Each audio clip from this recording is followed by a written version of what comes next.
I would like to request Mataji to start the morning session. So,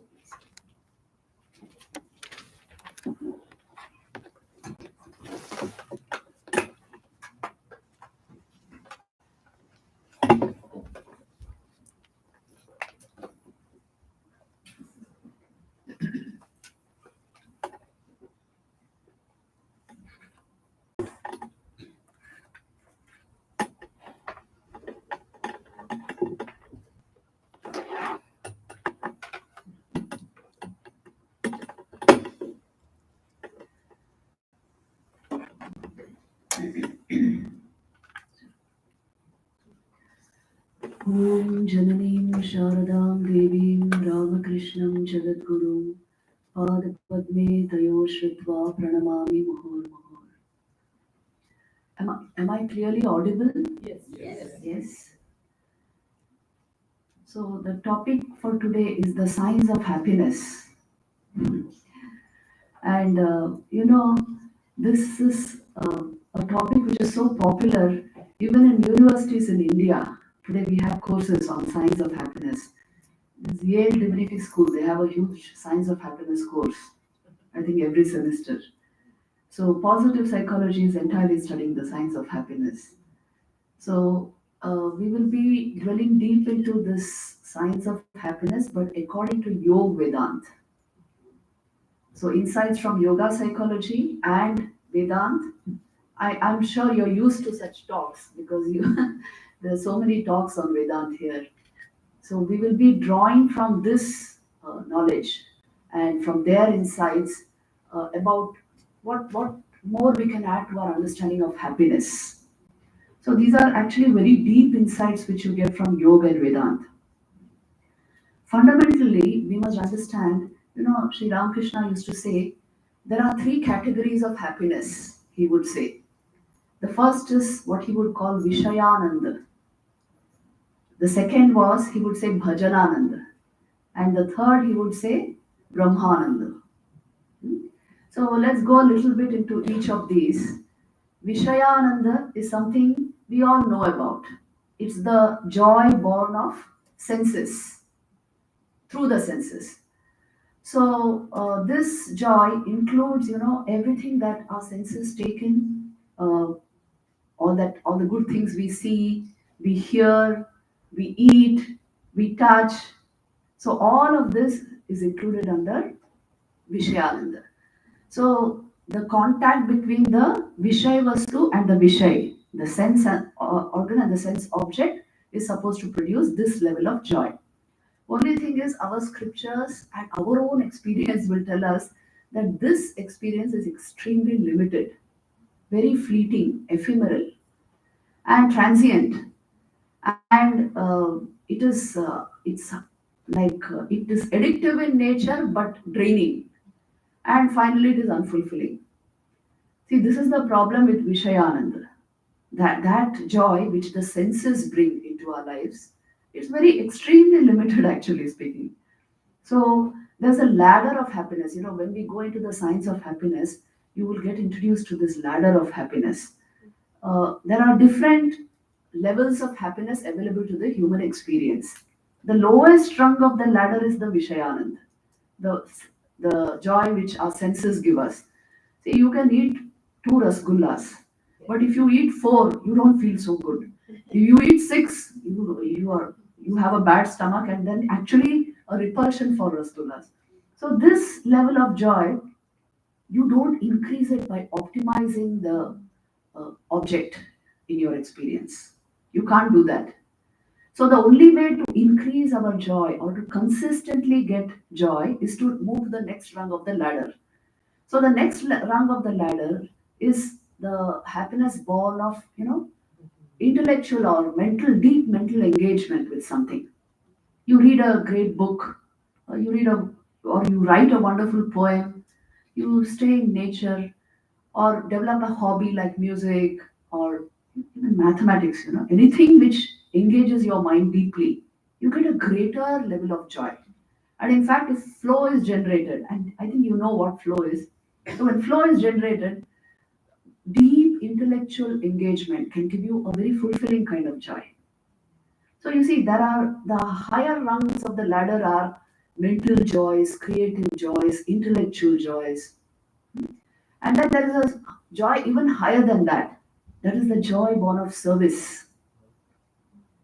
Those who have done it, we know it, that it leaves your heart it's a heartwarming experience and very fulfilled. You help some life somewhere, which can never pay you back. And you get a very fulfilling kind of satisfaction within yourself. So this is the joy born of seva, the bliss of, you can say, engaging with life itself in such a way you are supporting life, and you never receive anything out of that, but you receive a really really satisfying inner experience. So this is a higher rung of the ladder. You see, it's far greater than intellectual pleasures. Hmm? But then there is another rung of the ladder, a joy higher than this, and that is the joy of meditation. Yes, you must have felt it, the joy of higher awareness, the joy of engaging with the divine. So you see, there are higher and higher rungs of this ladder to help us get greater and greater degrees of joy. So you see, you can't try to optimize happiness only on the lower rungs of the ladder by just multiplying objects there. It is our experience. So this is what Thakur was telling us when he said Vishayananda is very limited. And the nature of Vishayananda is, if you don't move to the next rung of the ladder, it will, after some time, it will give you a bad experience of life. You don't like it. Yes. It will give you repulsion for the object itself. So nobody can try to maximize joy only at that level. And it puts you into the hedonic treadmill experience. I think you know that concept. It's quite popular in today's psychology. It is the theory of pleasure, basically. Its nature is, it's like a treadmill. A treadmill is, well, it gives you exercise and then higher vivek, discrimination, but it's not going to take you anywhere. Hmm? It'll give you some amount of exercise, that's all. So hedonic treadmill means all the joy of, this Vishayananda is only the anticipation of some great joy. When you have the object before you and you have enjoyed it, your mind will immediately jump to what next. It doesn't get satisfied or go into samadhi in that experience. For the simple reason, the very nature of Vishayananda is, it is extremely limited and doesn't satisfy the mind.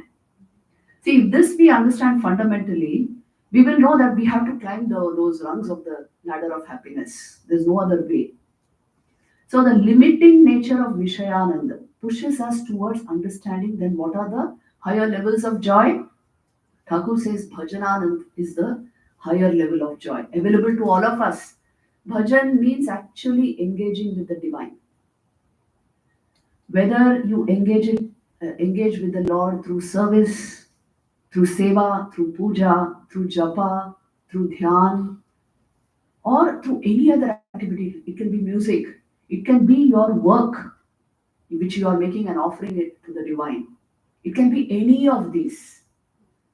But engagement, deep level engagement with the divine will produce bhajanananda.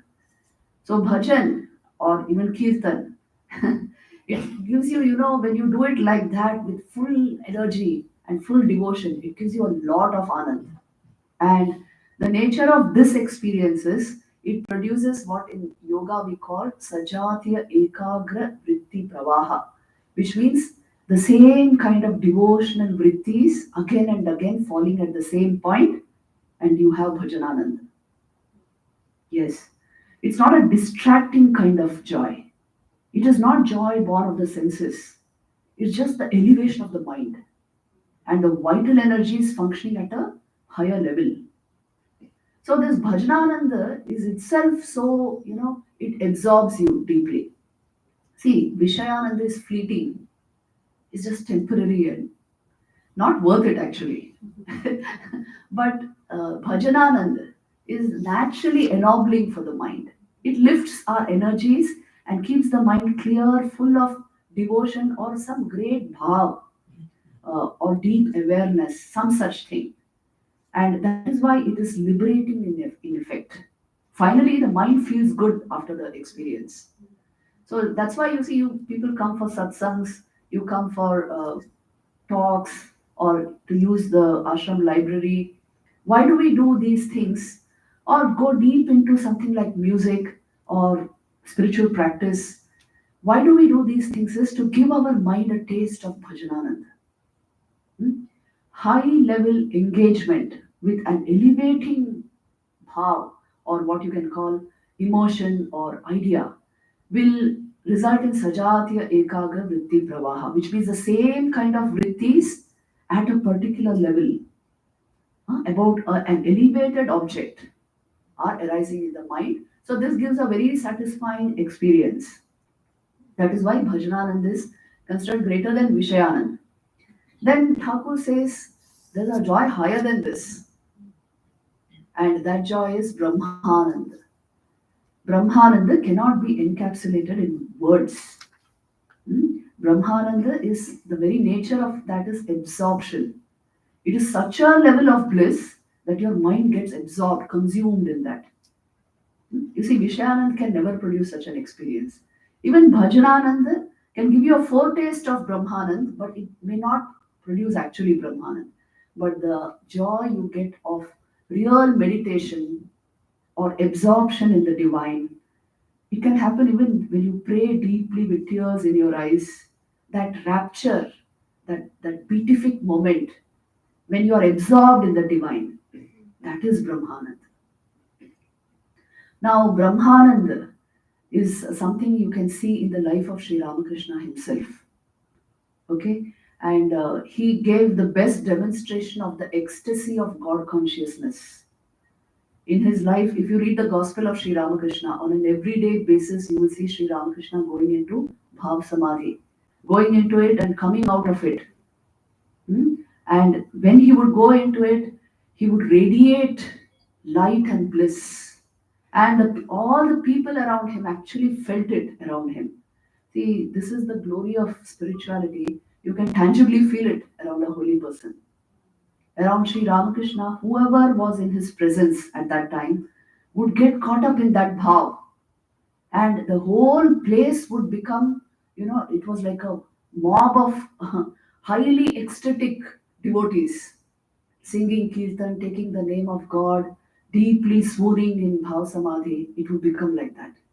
So, this kind of all absorptive joy, Brahmananda, is the culmination of human experience. It is the goal of human life. Thakur used to say, of a taste of Brahmanand, and then we will put everything in the right place. You know, you will see things correctly and in proportion only when you know that there is something of this level, something of this elevation of mind. And Brahmananda is also a possibility in the human life. In fact, Sri Ramakrishna used to say the only goal of human life is the realization of God. So then how do we take our life to that level? Today we have taken up the science of happiness. We must study the whole thing, not just concentrate on a small study of what small human joys and pains are. It's not about that. The entire science of happiness. What is it that brings this level of fulfillment in human life? For us to understand this, let me give you some incidents from Sri Ramakrishna's life itself. For us to understand these different degrees of joy. See, once somebody asked Sri Ramakrishna, "What do you feel in Samadhi? Can you explain?" And Sri Ramakrishna said, "Would you understand if I say, if a small fish confined to a pot of water, was released into the ocean, how would it feel?" Something like that. You can't actually conceptualize the state of Samadhi, the state of deep ecstasy, but it can be seen in the life of divine beings. They are blissful in themselves, radiant with joy by themselves, not dependent on an object, not dependent on somebody to keep me happy. See, this is the real freedom, mukti, when you're happy by yourself. So then can we generate this kind of a state of mind? Sri Ramakrishna's advice was again very simple. He would say it is possible for every human being. How?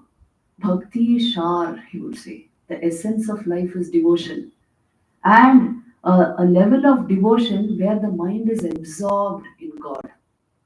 This is a possibility. He would say God responds immediately if you pray to Him and remain absorbed in His name. This absorptive state of mind brings His grace, and it leads to from Bhajanananda to Brahmananda. You know, there's a very beautiful incident in Thakur's life. It happened in Kolkata. Thakur had Sri Ramakrishna. See, when I say the word Thakur, it means Sri Ramakrishna. Once he had gone to Kolkata to Kali Ghat, the Divine Mother's temple in Kolkata. It is a Shakti Peeth. So Sri Ramakrishna had gone from Dakshineshwar to Kali Ghat and he worshipped the mother. He was there for some time and he was now returning back to Dakshineshwar. In those days, it was a horse drawn carriage, right? So when he was returning, there is a place called Geratala in Kolkata, and there's a mosque there, Geratala Mosque, they call it. So he was returning from that place, and suddenly one could hear there the loud cries of a fakir praying in the mosque. And this fakir was praying with all his heart and soul. And the prayer also is described in this incident. Pyare, aa jao, pyare, mere dil mein aa jao. He's praying like that loudly with tears in his eyes. As soon as Thakur heard this, he jumped down from the carriage. And it is described, Tir Vege Galen. He rushed to the mosque and he sped like an arrow. That's what it means. And entered the mosque, found the fakir who was wrapped in prayer, and Thakur went and embraced him. And then both of them, the fakir opened his eyes, and both of them were embracing each other and weeping in the name of God. This is how God responds to prayer. Bhajanananda can take you into Brahmananda. There is a response from the other side also. It's not just our effort. Only thing required is this rapt attention to the divine. Whether it is prayer, I told you, whether it is japa, whether it is puja. Our spiritual history is full of incidents like this, where just intense yearning, calling on God with intense yearning, has brought immediate response from that side and has ushered the devotee into Brahmananda. So there are ways to do this. Apni Sanatan Goswami katha sunechen? You have heard of that great saint Sanatan Goswami of the Vaishnava tradition. He was Parshad of Sri Chaitanya Mahaprabhu. See, this was way back in 16th century India. Great saints, because Chaitanya, there was an avatar. So obviously great saints will come after that.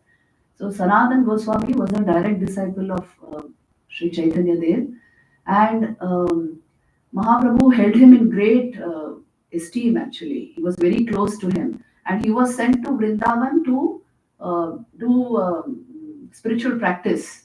When Vrindavan was discovered, a number of saints were sent there for spiritual practice. They would remain absorbed in God. Every day, 3 lakh japa was minimum for them. Think and see. The level of absorption they would achieve, it was there for everyone to see. The bliss of God consciousness. So Sanatan Goswami used to, even today if you go to Vrindavan, see when I stay in Delhi, I stay close to Vrindavan only. It's 2.5 hours from the place where we stay. So you can go there over the weekend and spend 2 days there and come. It's so vibrant, I can't tell you. These temple towns are something else. So even today in Vrindavan, if you say Sanatan Goswami Kutia, they will show you on the banks of Yamuna that Kutia has been preserved. So he would sit there in his little, outside his Kutia with his Japamala and day and night taking the name of God, taking Krishna Nam and absorbed in that, totally riveted as it were. So one day what happened? A villager suddenly ran and came to him and said, Thakur, you have to help me. Prabhuji, help me, help me. Then he could hardly open his eyes, but he opened his eyes and saw, and this villager said, I need money. I immediately need money, otherwise everything, my home will go, everything will go. And he had to have his daughter married. Some problem was there. So please give me money, bless me with money. Then Sanatan Goswami did not pay any heed initially, but he went on asking this person, and then Sanatan Goswami said, he pointed out to a particular, piece lying in his like a yard.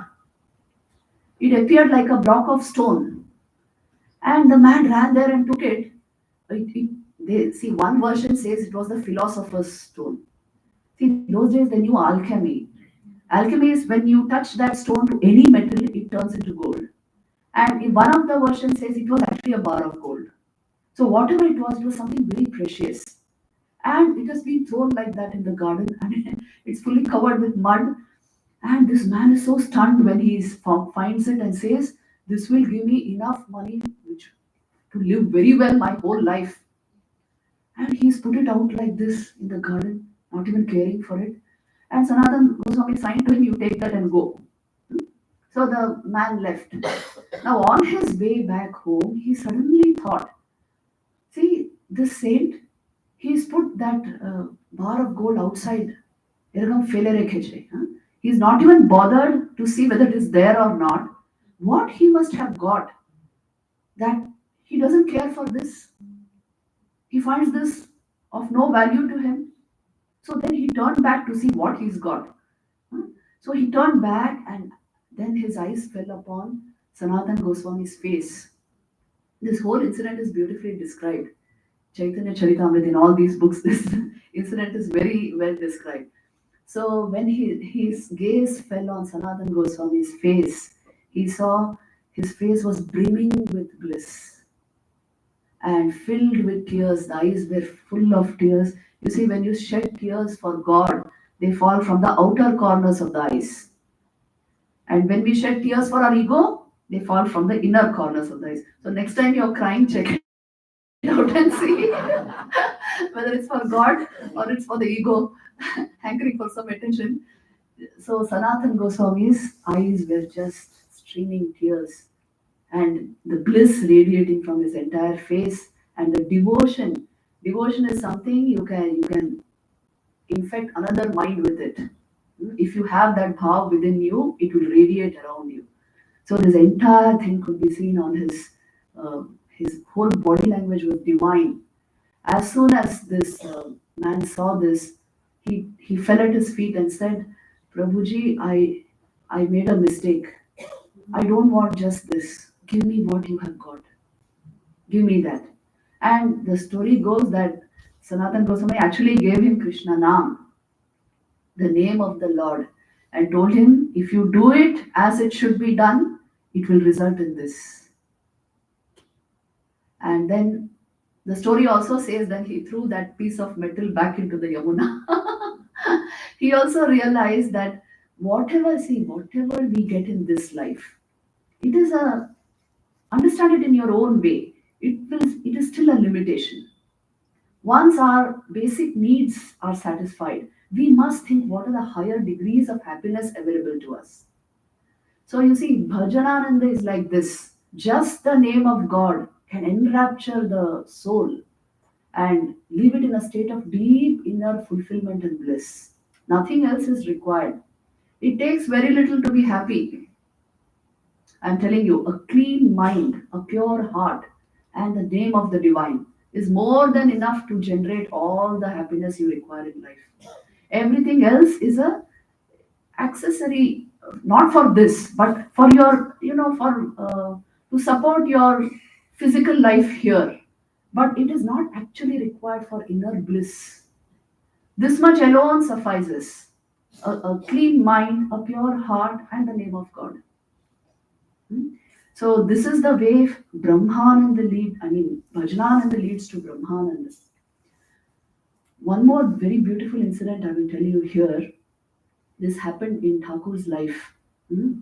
See, there was a young gardener who had come to the Dakshineshwar temple garden in search of a job, and he had been given the job of looking after the gardens. He didn't know anything. He was a very innocent young boy.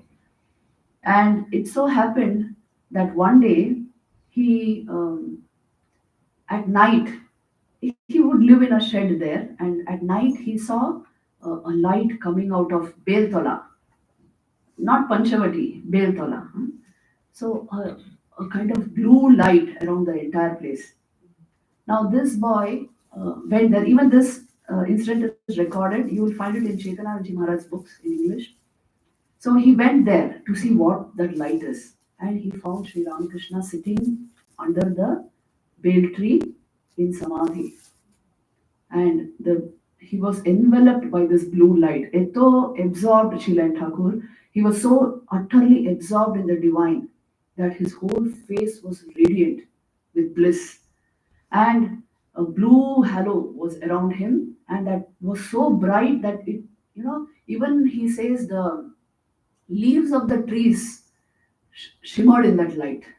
So much of light was there around Thakur, and the face was steeped in bliss. And seeing this Murti, he used to see him daily as the young priest of the Kali temple, but seeing this picture of Thakur, this boy got frightened. He felt a deep inner peace, but then he thought, what is this? This is something so mystical. And quietly he left the place. Next day, when Sri Ramakrishna was walking, no, next day morning, Sri Ramakrishna was coming down from the Panchavati to his room. That time, this boy suddenly went and fell at his feet. And he couldn't even speak because of what he had seen the previous night. And but Sri Ramakrishna understood seeing him, and he said, Ki. Uh, then this boy could not say anything, and Thakur said, oh. Then he gave him an instruction. He said, Kal Jeta Dekhe Chili, what you had seen yesterday night, remember that, meditate on that, and keep this road clean. The path from Panchavati to the temple, keep it clean. So many devotees will come here. huh? Keep this path clean. So you see, this is a huge instruction for all devotees. Meditate on him. Meditation will give you a foretaste of this Brahmanand. Because Sagun Sakar Upasana is like that. The mind will unite somewhere with that consciousness. He says, meditate on me and keep this road clean. Keep the road of your life utterly clean. That is your path to God. Whatever we are doing, wherever we stay, let our actions, our thoughts, our emotions, our bhav, let it be utterly pure. And you see, that is our way to God. You don't have to run away to the Himalayas to realize God. What we are doing, if we can offer it at Thakur's feet, it has become our yoga, our path to God. So Thakur says, keep that clean. Our profession, our work, everyday work, make sure at the end of the day you can put it at Thakur's feet. That is all we have to do. You see, this is the instruction Thakur has given to all householders. And meditate on him.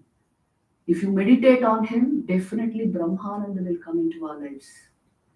Later on, this boy, he continued to remain in the temple garden, and he would do this every day. He would clean the garden and keep this path completely clean. This went on for decades, and he became old. And even when he was old and couldn't do much, he would sit and remove that. What do you call those thorny bushes and small plants which would grow between the rocks. He would sit and remove that in the Panchavati area. And Swami Vishuddhanaji was the 8th president of the Ramakrishna order. One day met this old man sitting and plucking out those weeds and thorns, and he said, "Apni kano korchen? Why are you doing it? Somebody will do it. You can't even sit. Come on, let's go in." And he said, "Na, amake Thakur bolechen." Thakur has told me to do this. And then Maharaj asked him, "Thakur ki bolechen apnake?" Then he told this story. When I was a young boy, I saw Thakur in this luminous form. And Thakur told me, "Oi murtir upar dhyan korbi ar ei rasta parishkar rakbi." So this is the instruction to all of us. There is a way to Brahmanand. Don't think only, saints and sages and sadhus get it. Anyone can get it if we make the internal change. This is the instruction Thakur gave us: meditate on me and keep the road of your life very clean. Absolutely. And you see, Bhagavad Bhav will come there. Jadi thik thik bhakti hai, if bhakti comes into our lives, we will never hanker for joy. We will always be joyous and happy. What is it that produces happiness? Ultimately, the equation is awareness relates to happiness, bhakti relates to happiness. These are the ultimate equations, actually. If you say uh, which equation is more important than E is equal to MC squared, the equation is E is equal to C is equal to H. Existence is consciousness. Consciousness is bliss, happiness. This is what our Upanishads are actually trying to teach us. The highest happiness relates with your awareness. You are that already. We are bliss, and sorrow is our making. When the mind is untrained, yes, it will go on nibbling at all sorts of things and create sorrow for itself. These perverse ways of the mind, you can change through spiritual practice, through vivek, spiritual understanding. And that is the way to get higher and higher joys in life. Anything that absorbs you, please remember, it will which can keep you wrapped, even if it is for a few seconds. It has generated flow for you. You see, you must find your flow. That is your path to the divine. Yes, each one of us can have a slightly different path, but all roads lead to Rome. Find your flow. What is it that absorbs you deeply? And that will produce a very great higher level of happiness.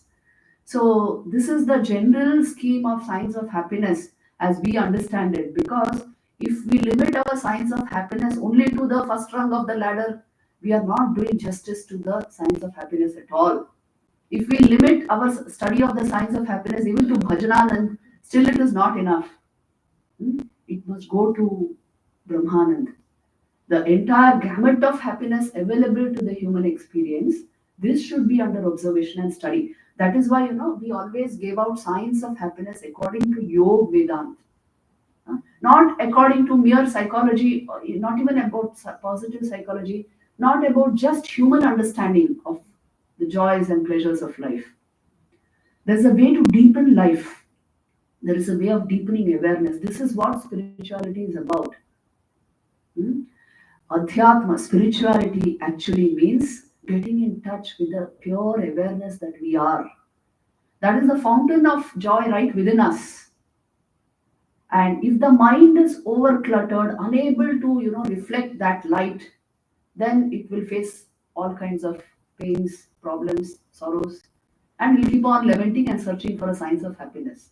If we allow that clear light of pure being to stream into the mind, you no more will lack joy or happiness in your life. So this is what the saints and sages have shown us in a big way. I will show you a PowerPoint presentation. I have brought it here. For this, on this topic, it has a whole lot of information because this was presented in universities. Even here in the US, some of the universities we had signs of happiness talks. So a lot of information is there on the slides. Take whatever you want, and we will be leaving the slide also with the organizers. So, Projecting this. yes, slide, the but first. We will not be in a position to say if you are flipping, if you can just say that we can get to. Right. Let me open it here.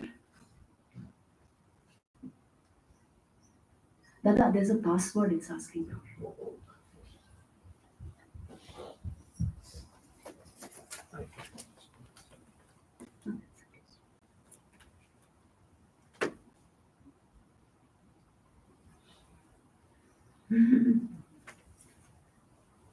Thank you. Kindly let us know when it's Right. the first. Right. So just watch this first slide. Signs of happiness according to Yoga Vedanta. What we call happiness and good here are but particles of that eternal bliss. Swamiji says. There is the very, complete receptacle of happiness right in our hearts. It is the self. But we are searching for it in matter.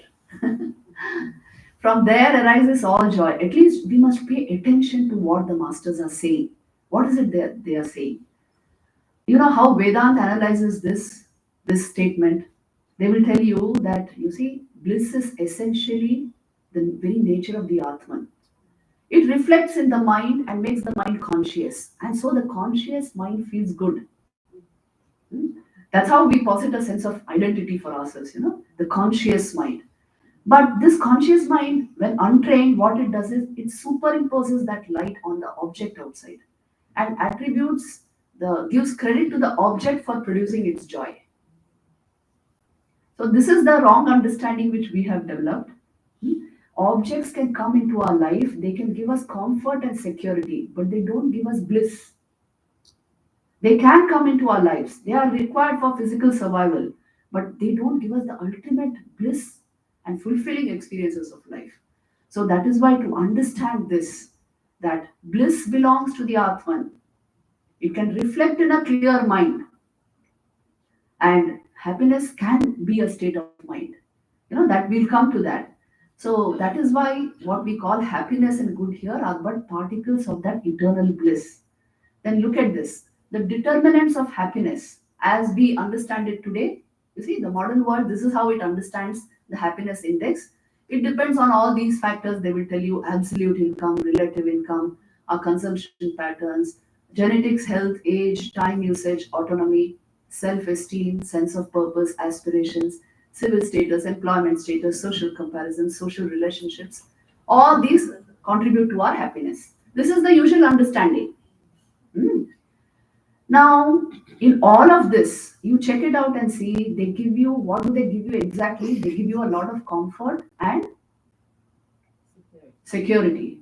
And they give you bliss, complete satisfaction. You go into samadhi by any one of these factors. So you see, the most scientific study of happiness has been conducted by Yoga Vedanta, as we shall see. Yoga is a tool for self transformation and higher awareness, which is seen to yield higher states of happiness. Its effects can be applied to all aspects of life as also to any professional domain. It studies happiness as follows. First of all, we should understand the place of all this. They all have a place in our lives, but a limited place. They can produce only this much. They will give you Vishayananda. Yes, they are good at that, all of these factors, but not beyond Vishayananda. They don't even give Bhajanananda. Yes, because you see, any one of these don't make your mind wrapped in that experience. Do they? Hmm?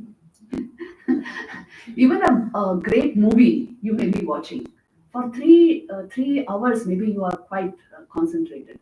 But are you ever wrapped, and do you ever achieve a transcendent state of mind? Why? Still there are vrittis. They are jumping from one thing to the other. It's still a fleeting experience. It may be absorptive to a certain extent, but it is not a transcendental experience. So you see, any one of these factors can give you Vishayanand at the most.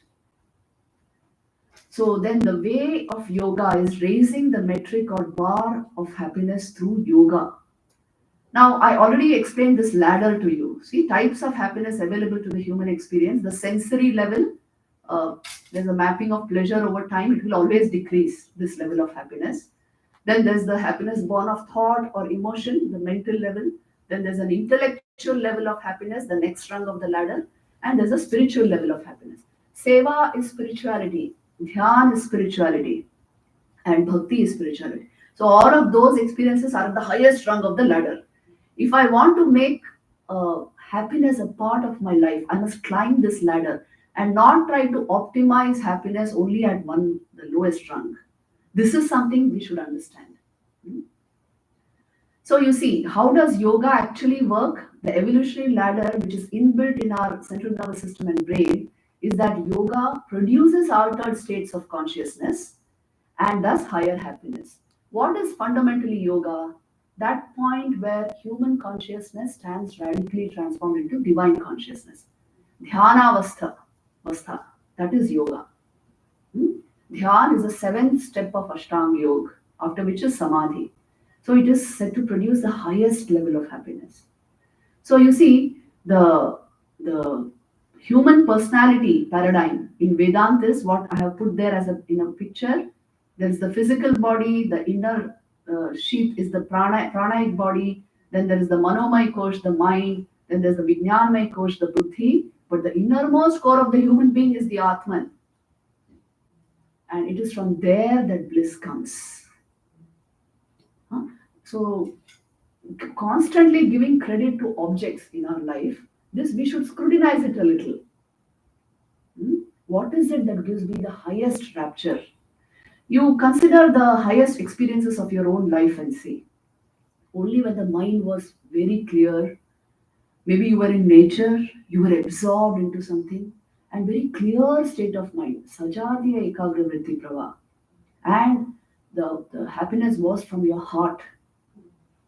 You hardly needed an object at that time. All objects were actually obstacles at that moment.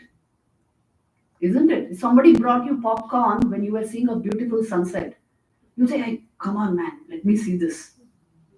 Isn't it? Hmm? So, this kind of absorptive joy will only come when we cultivate Atma Vidya, Atma Gyan. Until then, it's childish. Our joys are also childish. Most of us are very childish. We grow old before we grow up. And look at this indices of happiness in Yoga Vedanta. How does Yoga and Vedanta understand happiness? See, these are the indices they will point out to. First of all, happiness will produce the state of Atma Gnan will produce great emotional well being, high energy levels because the pranic energy is vibrant, high awareness, the full blossoming of awareness will happen. The experience of interbeing will be there. Deep empathy and compassion. Compassion is the sign of spirituality. And then serenity will be there in the personality. That personality cannot be chanchal, restless. Hmm? My young students start laughing when they hear this because for them controlling the mind itself is such a problem that, but at least we should know this. See, the highest states of awareness will produce this kind of an effect. These are the indices of happiness according to Yoga Vedanta. See, emotional well-being pertains to the control of the vital system and mind control. So there will be, as a result, proactive relationships and kindness, empathy will be prominent. High energy levels and controlled energy output, high awareness induced by yogic meditations, experience of interbeing, the interdependent nature of life, and serenity, that is tranquility and calmness of mind. Then see what Swamiji says there.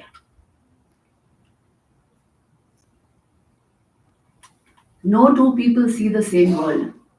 Some people who begin by saying that the world is a hell often end by saying that it is a heaven when they succeed in the practice of self-control. When we succeed in clarifying our mind, happiness will well up from within. Mark Twain, he once made a very humorous comment. He said, my life is full of disasters, none of which ever happened. The mind imagined, and I suffered it. So this can happen, an untrained, uncontrolled mind, and all these indices will vanish. You're just pursuing something silly.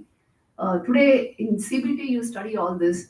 You have something called cognitive distortions, our overthinking capacity of mind, and constant worrying, lots of anxieties, catastrophizing, blaming, labeling. All these are cognitive distortions. They remove our happiness and keep us, the circular thinking. They take us nowhere. So the way to overcome this is yoga and Vedanta. At least rationally, we should be able to understand my real nature is not this perverse mind, this confused mind. My real nature is the self. This is a really saving idea, I tell you. And the science of happiness, we must introduce the actual source of happiness. You can't do without that. Many courses on science of happiness are not doing this. They will stop at mind. But Vedanta alone will tell you that, hey, just see in your own experience just now. Is mind ever continuous? Thoughts, are they continuous? Not at all. But your awareness is ever a continuum. So the most fundamental fact about your being is consciousness, awareness, not mind. In fact, Vedanta will tell you mind is just a made up thing. You are trying to give context to your thought process and so calling it mind. Only awareness is true. Only consciousness. You, the Atman, are assuming you have a mind, and through a made up thought process, you are identifying with the body and finding a world of objects around you. This is the actual state. We have reversed the whole thing and we think I am a personality, there's a world out there, and Atman is a theory. This is how we tend to think when we don't explore originally, when we don't scrutinize our own experience. So, when it comes to yoga and Vedanta, they will give you reality as it is. And these indices of happiness in Yoga Vedanta, whenever we experience anything in life, you must look into this. Has it elevated my mind? Has it brought more awareness into my being? And more inner composure, serenity, tranquility within me. High pranic energy. You know, when you're very happy, you're buoyant with energy, isn't it? Your vitality bursts forth. And the experience of interbeing, which means, do I feel the same thing about others also? Is there that feeling that I feel you are me in another form? You look into another's eyes, you will see your awareness reflected there. Because after all, it's one awareness manifesting through different bodies and minds. This time in Esilomar retreat when I was on the West Coast, we did a meditation to this effect, where you had to actually see into the eyes of another and feel you are there, you are in there. And you will find you are in there. Because one awareness is reflecting off so many minds and manifesting through so many bodies. This is the fact of life. This is the truth about our being. So this is where happiness actually comes from. If we understand these indices, we will not hunt for happiness and all the things we usually chase. At least this maturity will come into our lives that there are higher rungs for happiness, and I can make these explorations by yourself. It's a completely personal research. See, Vivek can never be taught. Life alone teaches. We can just provide hints and pointers, that's all. But life alone teaches life. So see if this is true or not in your own life. I think my time is up. I will open the floor for Q&A, and we'll continue with this PPT in the afternoon session.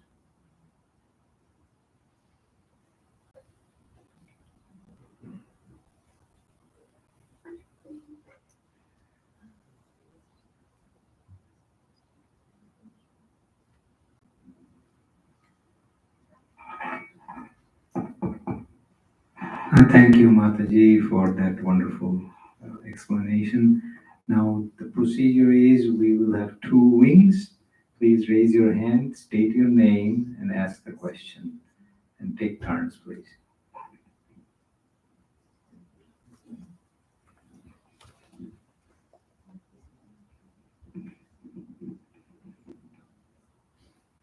Hi, my name is Rakhi Das, and I have a question. You told that awareness and mind, two different things. Yes. But I think I didn't understand that. But awareness comes from mind, right? Now we'll explore this. It's a very important question. So you see, we usually we may tend to think, why I'm thinking of awareness. So awareness is a thought. So awareness comes from mind. Yeah. In fact, if there are neuroscientists here, they will say it comes from the brain. It's an epiphenomenon coming from the brain. The whole point is, please see this. Even your entire thought process just now is happening in your awareness. If I ask you, what is the most fundamental thing about you?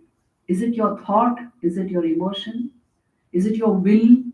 your vitality, vital energies, or is it awareness? What will you answer me? But Actually, doesn't it come from your mind because the mind is, Actually, it doesn't. It appears to come from the mind. See, mind, the conscious mind, appears to radiate awareness. But the fact is, the thought process itself is happening in awareness. For to understand this, you have to still mind a bit and see what is actually happening. Even when you're not thinking, you can be aware. Am I right? yeah, that's true. So, which means awareness is more fundamental to the thought process. Without awareness, you cannot think, but without thought, you can be aware. What does this mean? Awareness is more fundamental than the thought process. So, you see, your mind is not producing awareness. Mind is happening in awareness. Thoughts are happening in awareness. Yes, you actually, must see. This is what is called analytical reasoning and self-knowledge. Find out things for yourself. We don't. Vedanta doesn't want any belief. There's no belief system here.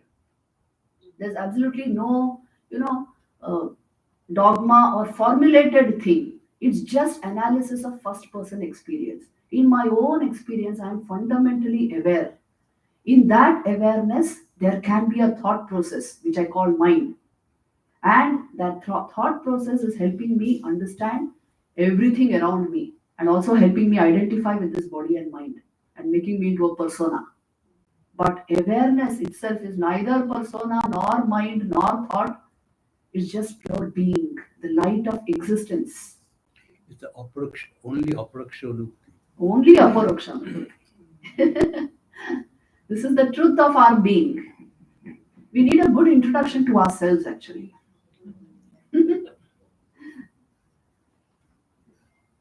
Yes. Next. Pranam, I love you so much. I was like waiting for this moment. Oh my God, I can't tell you. I won't drag this. So my question is on karma yoga and meditation. I understand what you said about the awareness completely.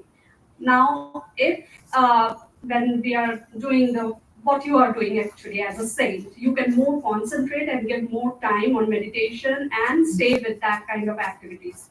In household things, we have to be more around the household work, right? So if I take a purpose in my life, which I want to move forward with, and not able to put that much time sitting and doing the Right, meditation, right. and that purpose is my awareness, and I want to move with that. Does that cover up the part of meditation, or meditation has its own pace and we have to spend time with that? It's a very practical question. See, karma yoga, if karma is done as yoga, it can suffice. If karma really is done as yoga, karma yoga, that alone can suffice. See, Swamiji, that is what he introduced into our lives. Even we have to do a lot of karma yoga. Only problem with us is many times our karma does not become yoga. So it doesn't suffice. So we tell you do meditation also. Otherwise you won't get it. Huh?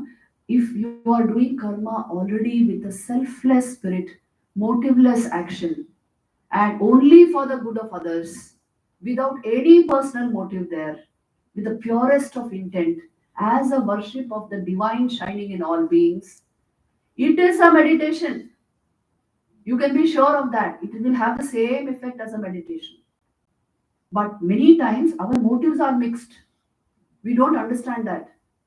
That is why then the karma yoga will not see mixed motives will give mixed results. Pure motives will give pure results. So when our motives are mixed, then you require other forms of spiritual practice also to clear up the motive. So meditation is required, japa is required, and devotional practices are required because sometimes what happens, our emotions are given somewhere else, our thought process is given to Vedant, our karma has mixed motives.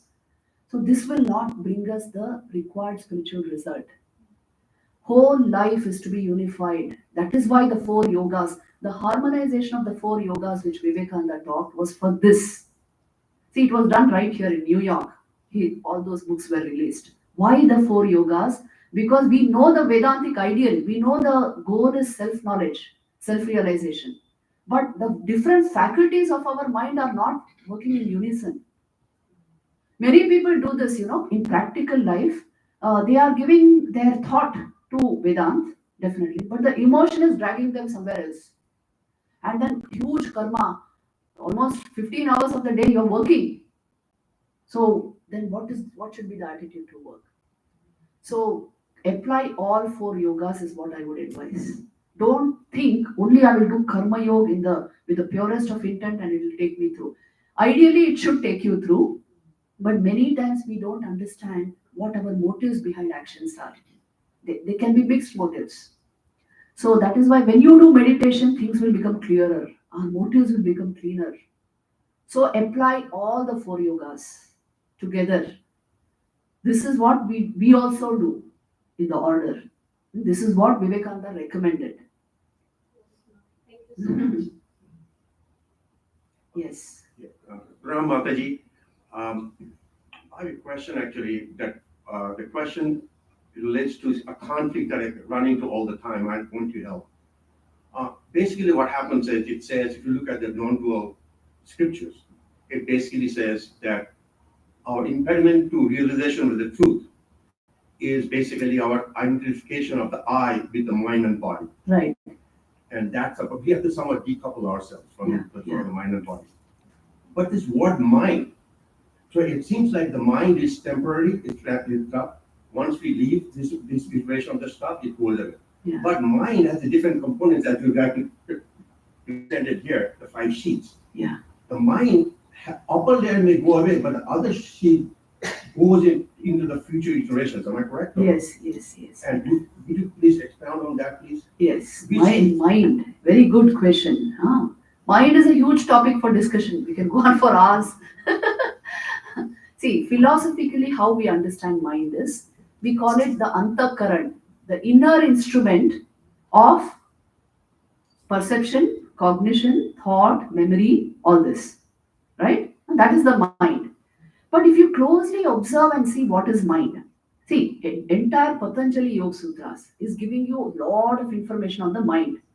So I have done a lot of those talks on mind management and all that. You can watch on YouTube.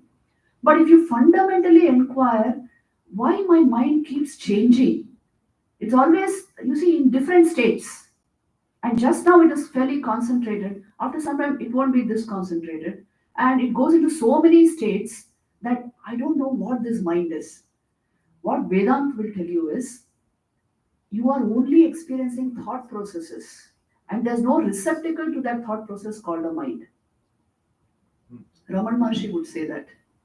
There's no mind. Once somebody asked him, how to control mind? He said, when you realize the self, you will find there is no mind to control. There is no mind, just thoughts beaming into the conscious plane. And so you posit a mind. Mind is a phantom. The one who sees this is the self. And you are the self. So the Vedantic approach is to give things the place they deserve. Mind, actually speaking, does not exist. But that's why you don't have a sense of continuity with regard to your thought process. Do you have a continuity regarding any thought? Tell me. There's always break. Yes. And then there are other thoughts. There's no continuity about thought. So there is no mind. We simply think of a mind because that word is there. We have given it so much importance over time that we think that is the thing which is guiding our lives. Actually speaking, you are only self-aware. And a thought process can arise in that self-awareness, in awareness. And you then start thinking, I have a mind. So the way then to understand or control the mind and all that is to dive into self-knowledge. But you can only do this if the so-called mind is clear enough, pure, which means your thought process is very, very clean and focused. So then develop that. See, that is why I said the yogas have to be developed for Vedanta to come into full bloom, for Vedanta to become first-person experience. But actually speaking, there is no mind. So all our knowledge on mind, today cognitive sciences departments in all universities. So many mind management techniques they are teaching. So much about mind. Patanjali Yoga Sutras, it's been recognized everywhere. And we are also giving so many lectures on mind management. Fundamentally, see if there is a mind. What are we doing so much research about? It is because you have assumed there is a mind.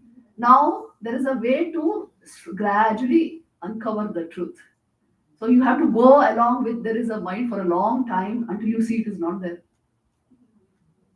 Yes, only thoughts bubble up in consciousness, and you're calling that whole thing mind. So when you become deeply conscious, you will see automatically thoughts minimize. And you are pure consciousness. You are the self. So your relationship with the thought world is an object of perception like any other object. It is objective to your experience. You are not your thoughts. So that's why Vedant is the key to understanding, things in depth. You must combine these two. I always talk of Yoga Vedant because initially the clarification of mind, all thoughts, all this is required. But ultimately there must come real insight into the real nature of things. What is happening within me right now? You are only awareness. And the thought process is occasional. In our case, you see, it is somewhat not very occasional, but it seems to be quite continuous because of the restlessness of the mind. As you slow it down, as we discipline the mind, as we train the mind through all these yogas, you will see more clearly that there is nothing called mind, only awareness in which thoughts are bubbling up and down. When you remove the thoughts, only awareness remains. Yes. So this is what Vedanta always is trying to tell us, Reflect on it and see if this is true or not. Hmm. Just now, even self or Atman is a concept for many people. So then this becomes a little difficult to digest, but you must reflect on it. After Shravan is Manan always. Hmm. Yes. Pranam Mataji, I'm Kiriti. I follow you almost on a daily basis for the last 3 years. It's a great day. Thank you for coming over. And here's a question from my daughter. When we were talking about awareness and mind, and Rakhi Mashi actually asked a question. She was asking what happens when you are brain dead. So we're talking about mind, we're talking about awareness. So when a person is brain dead, then what happens? See, we must understand brain and mind. What is the connection? Brain is like the hardware, mind is the software. The happenings of your mind reflect as neural pathways in your brain. Right? Am I right? But between consciousness and mind and brain, there is no real connection. Consciousness reflects or appears to reflect in the mind and creates the conscious mind. In the conscious thought process, you are doing your brain science. When a person is brain dead, when the brain is no longer active, mind and consciousness continue to be. Mind may be in a very latent form, hardly throwing out rithis. So the person appears really in a vegetative state. But consciousness is what illumines everything from within. It has no real connection with the mind or brain. It appears to reflect in these two. So it appears like he's unconscious. One of our Matajis, Atmaprana Mataji, she was in that kind of a vegetative state for 8 years, and we watched her very closely. Somewhere deep within, there would appear to be pockets of awareness, but she was clinically brain dead. But suddenly she would open her eyes, and shut them also suddenly. So there is always, the awareness is never absent. Consciousness is never absent. It is the only continuum within you. If your mind is not just now telling you, no, there are unaware states, unconscious states, that's the interpretation of the mind. Please understand this. Consciousness ever is. When it doesn't reflect off a surface, the mind surface, You appear to be unaware. That's all is happening. Yes, even consciousness needs a reflector of consciousness to become acknowledged as awareness, mental awareness. So when the mind shuts down, as in deep sleep or coma or brain death, at those times there's no reflector of consciousness, so the person appears to be totally unconscious. Are you getting my point? I think if the consciousness left the body Hmm. will be dead. Yes. See, he's making a point. If consciousness itself left the body, what is happening is mind can leave the body. Subtle body leaves the body. Subtle body means includes mind. But consciousness never leaves nor comes into the body. We must understand this fundamentally. See, in the language of Vedanta, we say body and mind appear in consciousness. There's only consciousness in which body and mind are appearing. So when a person dies, it is not that the Atman walks out. No. The presence or absence of body or mind is all drama is happening only in consciousness. What walks out is the prana snaps. You see, pranamaya kosh snaps, and the rest of the human being, which is manomaya kosh, vijnanamaya kosh, anandmaya kosh, it's called the subtle body. And the anandmaya kosh, that is the causal body.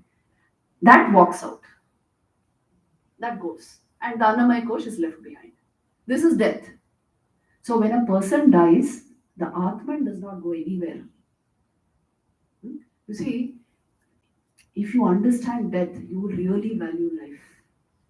If we don't understand death properly, if we have just concepts and some kind of a emotional this thing about death, we will not understand life also. That is why we have the Kathopanishad to help us understand. See, the refrain in the Kathopanishad is know the self, that is why. Because that alone outlasts all that you call life, death. That alone is, everything is happening in it. Did this make sense? Or it's going over the head? Yes, real Advait Vedanta, you see, it goes over the head. Unless there is some kind of an experience of this, it can go over the head. So I'm not surprised if that's happening. Mataji, I must confess actually, what you just said before, there's over my head. And let me pardon my ignorance here. My question is, if Vedanta says there's nothing called mind, Yeah, but the fact is you just said that thoughts and feelings, using the karmic philosophy, yeah, the thoughts and feelings are creating impressions. yeah. And that basically goes with our causal body on to the next iteration of Yes, this. that means mind is there. Right. Yeah. So the question is, on one mind, they're saying there's no mind, yet the mind, that very mind is jumping from one person to the other, Prabhupada, exists. So Right. there's an inherent conflict there. No, there isn't. I'll tell you how. When they are saying, when Vedanta says there is no mind, it's in an ultimate sense. When you stand on self-knowledge, you can declare there is no mind. For a jnani, an awakened one, really you see Thakur in Samadhi, Swamiji in Nirvikalpa Samadhi, no mind. For all of us, the appearance of body and mind is solid reality. The appearance is true. Okay. Yes. So even with death, the subtle body moves into another, according to the karma and the sanskars, it will move into another body. So you see how true then is the body? As true as our knowledge is. How true is the mind? As true as our understanding is. And how true is the self? That is the existential reality. The rest is all psychological and physical reality. So there are different degrees of reality. See, this is Vishishtadvaita's position. Even Swamiji used to say this. Shankaracharya also says there is Paramarthika Satya, there is also Vyavaharika Satya, and there is Pratibhasika Satya also in the middle. So the fact that we feel I am in a body and I have a mind is Vyavaharika Satya. In this level, it is relatively true. In an ultimate sense, it is not true. You are actually the Atman functioning through a body-mind complex. You are not the body-mind thinking of an Atman. So our sense of persona, personality must be scrutinized to its very depths. Then only you can discover Vedanta, uncover Vedanta actually. Until then, you are assumed, it's an assumption that I am only body-mind. So relative truth, it is a fact. See, when you are pinched, you feel hurt, isn't it? So there's somebody in here. So relative world, body, mind are true. In an ultimate sense, they are not. That is why Vivekananda always said, go from Dvaita to Vishishta Dvaita to Advaita. Thakur also used to say this. Yes. Pranam Mataji. I also listen to all of your videos. I watch them on YouTube, and especially the IIT series that you've done. I find that very helpful and illuminating. And I've been trying to practice a lot of the techniques on mind management that you suggested. You know, bhakti yoga as well. You know, puja and japa and those kind of things, service.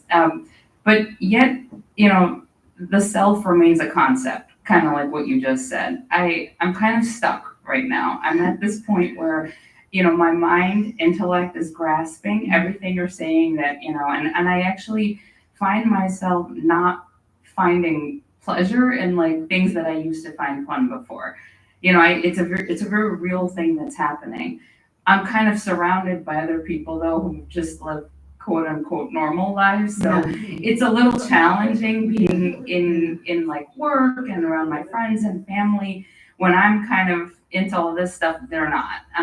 And yet I'm not enlightened. I don't feel like that self yet shining through.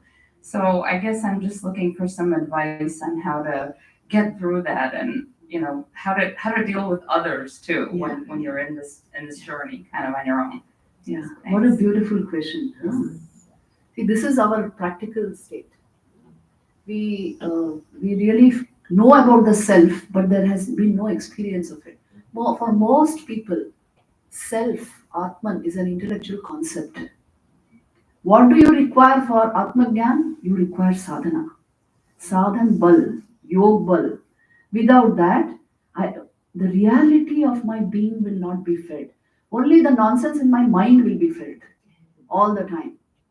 Yes, psychological reality dominates over existential reality for most of us. Because the thing is, Vedanta is never taught in childhood. Na? Right from the beginning, nobody initiated us into this. We already got a sense of persona. We built it. Most people spend half their lives building a sense of identity and the other half in defending it. So where's the time to explore what my identity is about? So this is our problem, you know. The fact is, in practical life, that is why resort to the 4 yogas. Resort to that. Have devotion to God. Practice devotional exercises. You can do it in your everyday life. Try to remain in holy company, good company, satsang, people who are spiritually inclined. Do karma yoga, do seva, that will automatically liberate the mind. Do some amount of meditation, Raj Yoga, and do your Jnana Yoga, do your Vivek and this analytical reasoning about the Atman, but the experience of pure being and that I am only pure existence, body and mind I am not. This is a very huge step in spiritual life. It comes as a stunning insight at some moment as you keep on doing these spiritual practices.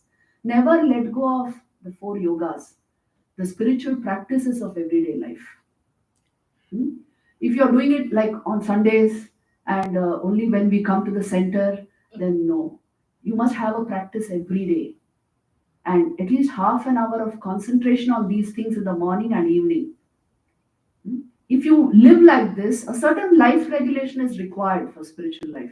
If you live like this, you will be building the vrittis and sanskars for this realization. One fine day, you will have a profound insight. This is how Vedanta enters our lives. That yes, this is the reality about my own being. I'm not just this persona manifested as so and so in the world. The Bhagavad Gita and all give such beautiful descriptions of human life. Vasansi jirnani yatha vihaya tatha navani grinani, which means as you wear clothes, you are wearing a body and mind. But essentially, you're the self. Once you grow spiritually like this towards self-knowledge, you will get the capacity to handle other minds around you. You ask this question also, how do I handle the people around me? You cannot handle anybody by just, uh, telling them to listen to you or believe in you or whatever. You only when you become profoundly spiritual, your sattvic vibration will lift that mind and automatically they will fall for you. They will obey you, they will listen to you. If you're asking about your children, this is the way. Let us grow spiritually and maintain that atmosphere at home. Gradually, other minds catch the vibration. This is the only way. It takes time, but there is no, you cannot impose your attitude or your philosophy on anybody. But you can definitely affect in a subtle way. If you have sattvic vibrations, it will, other minds will understand that. What you invest your life energy into, you will manifest that. See, understand the miracle of positive thinking. I don't know if you've seen that video. What you repeatedly think, you will become. What you repeatedly feel, you will experience. What you repeatedly imagine, you will create in your life. So stick to spiritual practice and look at the magic that will unfold around you. If there is no real spiritual practice, there are too many obstacles in life then, everything is a problem. Because my energy remains low now, I can't handle it. This is the problem. Invest in spiritual practice. I'm sure many of you are doing it, but this is the solution to solving all these kinds of problems in life. Yeah. Mataji, may I add one thing? Swamiji had said that as we had practiced, we go from one state level of truth to a higher level of Yes. truth. So our experience that we gather by doing what Mataji had said will change our way of thinking, and that will make us more aware of what we are doing. Like you were saying at the moment ago, that if some of the things dropped out of your life, those are the positive sign. That means you are making progress. So don't think that you are not progressing. And this kind of a change of thinking would come only by practicing what Mataji had just advised us. And this is Swamiji said that our journey is from the lower state of Yes. understanding Correct. to the higher state. Correct. You don't move from truth, untruth to truth, he would say. You move from a lower stage of truth to a higher stage of truth. So definitely stick to that. Mataji, my name is Gwen, and I first want to just thank you for your laughter and what you bring to us because that breaks us out of our minds. And I wondered if you could say more explaining the relationship between the Atman and the body, because you say that Atman doesn't leave the body, which implies it's not really in the body. See, she got it. If Atman does not leave the body, obviously he is not in the body. So you see, the whole point in Vedanta is consciousness cannot be restricted to a physical space, which you are calling body. In fact, check it out and see, you are hardly body conscious. Unless somebody makes you conscious of your own body, you are not conscious of your body, which means consciousness is so fundamental and pervasive in your being that you will always find your body and mind in it and not vice versa. You are not going to find consciousness in the body, you are going to find body in consciousness. Is this making sense? Check it out right now. You don't require to go into a cave to find this. Right now, this is your experience. You are only aware, self-aware. In that awareness, through a thought process, you are identifying with the body. There is nothing called personal identity. See, you must give things the place they deserve, I'm telling you. There's nothing called ego. There's nothing called I am so and so, my persona. It's so flimsy. A little investigation and it will collapse. It's a made up thing. Na? What you make up, you can bring down. What is ever present, you can neither make it up nor bring it down. You are only awareness, only consciousness, so you will never find it in the body. Then what about our saying There's a glow of light in your heart, and that light is the light of awareness. That is a meditative process to help you lift your vital energies to the heart center. That is all. Not that the light is shining only in the heart and nowhere else. You are living your life in that light. Your body and mind appear and disappear in that light. Only consciousness is in your present experience also.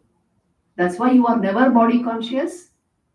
Unless you are standing before a mirror and admiring yourself, you are hardly ever body conscious. If there are aches and pains somewhere, you get a little body conscious, that's all. But you are ever conscious. You are only consciousness. Yes.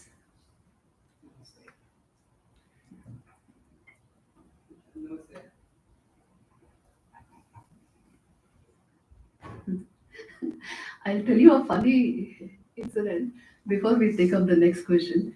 You know, we have that Pangot retreat center in the Himalayas. And I actually live there in Pangot. It's a retreat center, but we have made it a very austere retreat center, so there are no mirrors. Absolutely no mirrors in the entire center. So anybody who comes there doesn't get to see himself or herself for 7 days. And I told them we'll keep it like this, because what will happen is when you come there and you live without getting to see your body for a few days, you suddenly become mentally more aware. You know, your awareness level will increase. Already it is Himalaya, high vibrant place it is.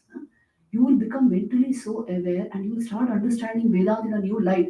When you every day don't recognize or identify with this silly body and claim you are so and so and a persona, then you will understand awareness much better. So include these practices in your life. Hmm? It is important to actually do some. See, Vivek should lead to Vairagya. Vairagya is not running away somewhere. In my own life, I bring in those practices which will unfold self-knowledge.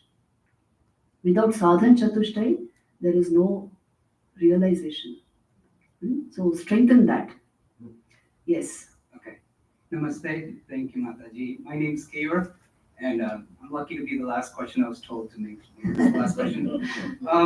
I just wanted some more clarity on the terms that are being used, like consciousness, awareness. What is the relationship? And also the relationship of your subconsciousness in regards to the four levels of happiness, the experiences. Right. What is the relationship of the subconsciousness in relation to like trauma that one may experience or their childhood with with the parenting that they've grown up to? I feel like because of some of that trauma, this going back to the psychological aspect of happiness, is with some traumas that you grow up with in your childhood, you're seeking just the sensory happiness, Right. and you get stuck in that with addictions or running away too. And then sometimes it's also in your thoughts and your emotions. You get some happiness. They say you get happiness also in like that self-pity state that you turn. So you get stuck in those senses of happiness, and then to jump to the intellectual, and then to the spiritual, and then the ultimate happiness. It's very hard to get out of that. So if you could just elaborate on how your subconscious, or how much of your subconscious plays a role in that. Right.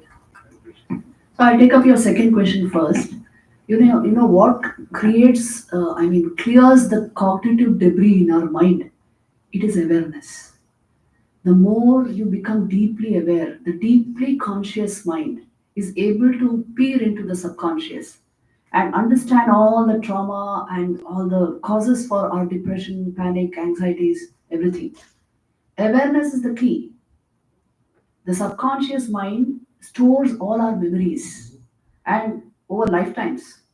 So there's a lot of, it's like a dustbin, lot of garbage in there. We don't even know.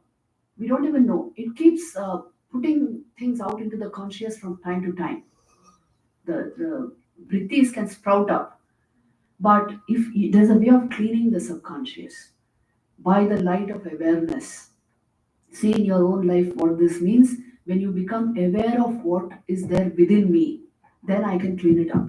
How do I clean it up? I replace it with better things, better memories. Replacement technique. Patanjali says this, that you replace negativities with positivities, bad thoughts with good thoughts, very draining emotional memories with very good emotions, with bhakti, with jnana.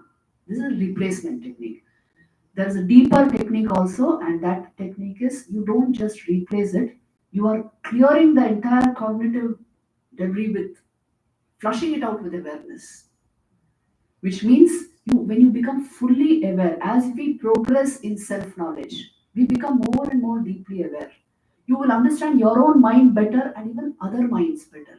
Now you have place to accommodate everyone, everything, every bad memory, every bad impression, you will know how to handle it. You don't collapse under its weight. So awareness can purify the mind. Now you also ask the question, the difference between consciousness and awareness, right? So you see, consciousness, pure consciousness is what is called the self or the Atman. It is our true being, unchanging, eternal, ever shining. The luminosity of our being is consciousness. When it reflects through any medium like the mind, we usually call it awareness. So then there are different kinds of awareness. There is mental awareness. There is the awareness of your attention. Attention itself is a beam of awareness reflecting in your mind. All these also go by the word awareness. Focus, attention, memory, all this. You see, today's consciousness studies calls all of these also awareness, study of consciousness. So this very pure consciousness, the Sakshi which I am, reflects in the mind. In Sanskrit, it's called Chidabhas, and that appears to be mental awareness. So when we are talking of awareness, this is what we mean. It's the same light, but reflecting off a surface. And when awareness is totally pure, pure awareness is consciousness only. So the words in Sanskrit are very, very beautiful for this. Chit is pure consciousness. Chidabhas, the abhas of Chit, is reflected awareness. Yes, you see, beautiful words. And when that Chidabhas takes the form of, unites with Buddhi and becomes an I, then he's called a Pramata now.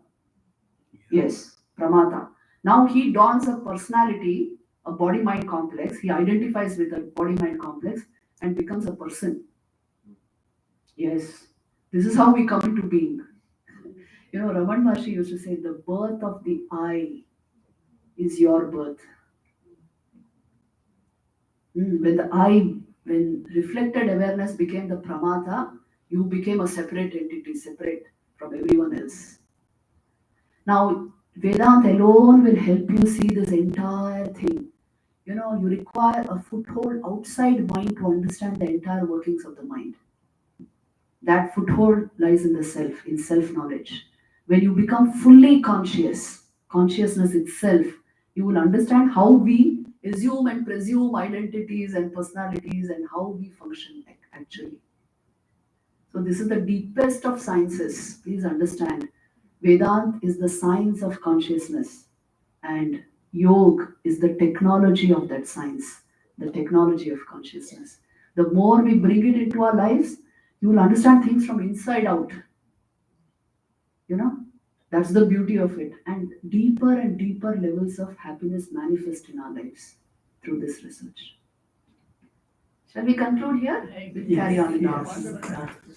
Om Shanti Shanti Shanti.